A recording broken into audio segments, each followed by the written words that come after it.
Okay, so if you're trying to install a aftermarket reverse camera, what I did was install the camera at an angle.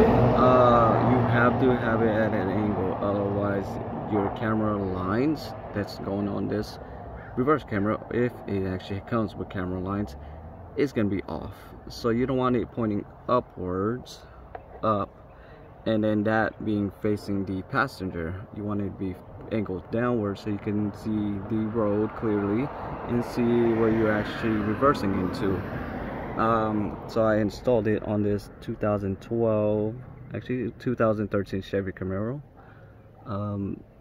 It's pretty simple and easy. You just have to take out this plastic tab and kind of pre-cut it out, and it's pretty much sturdy, it stays on there. So what I did was rewired it and took this back panel off. Make sure you remove the tabs. I actually removed it ahead of time, which looks like this. So you just unscrew it as you go along. There are about 4 of them, so you just unscrew it and let it go around the edges. It pops right out. So what I did was pre-drilled a hole.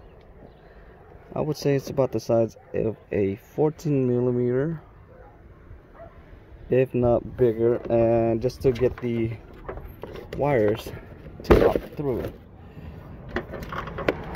Okay, so since I got that pop through, I wired this whole wire up all the way to the aftermarket navigation, because sometimes the OEM radio does go out on these Camaros, and they're pretty expensive to just buy a new one from the dealership.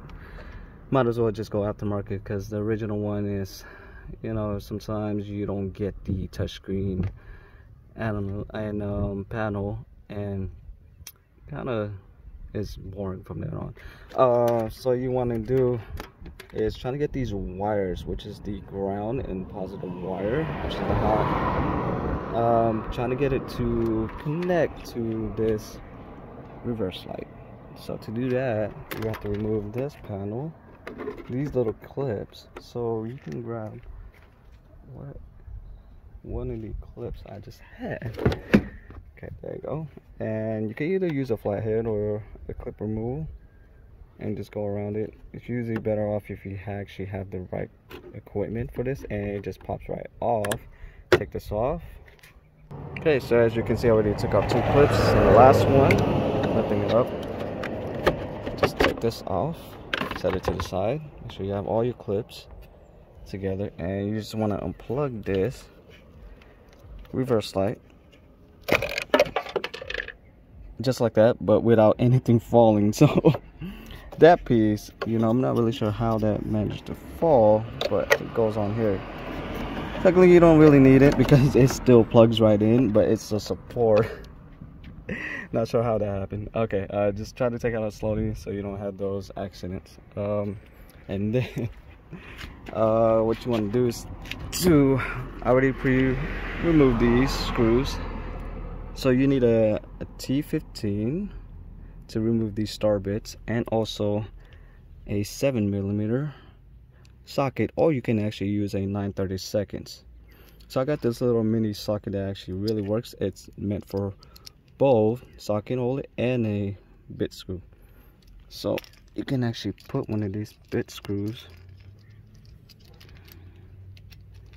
on here, and you can work your way around on these screws right over here and switch them off back and forth. Kind of neat. I'm not sure if they really sell these anymore, but if you do manage to find them, I would suggest you buy them. These are very useful, especially in tight little spots where you don't have much room at all. So when you get to that, when you move the screws, just pull on this. Try not to pull downwards, try to pull straight forward towards you, and so that way you don't break these clips that holds on. So you work around it until you can actually loosen it, and it should pop right off. And that's how you remove the rear bumper and be able to hook up the wires to your reverse light.